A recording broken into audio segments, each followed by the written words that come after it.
Welcome. Today I am with Mitro Wireless Earphones Lite and iPhone, and I'm going to show you how you can pair these earphones to your iPhone. So at the first we have to go for the settings. After that, tap on the Bluetooth. And right now it's very important to grab the case, rotate it a little bit, and we have to tap on this button.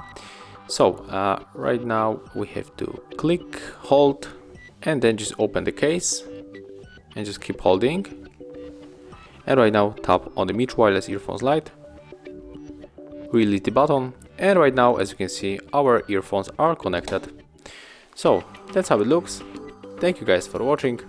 Leave thumbs ups, comments, and subscribe to our channel.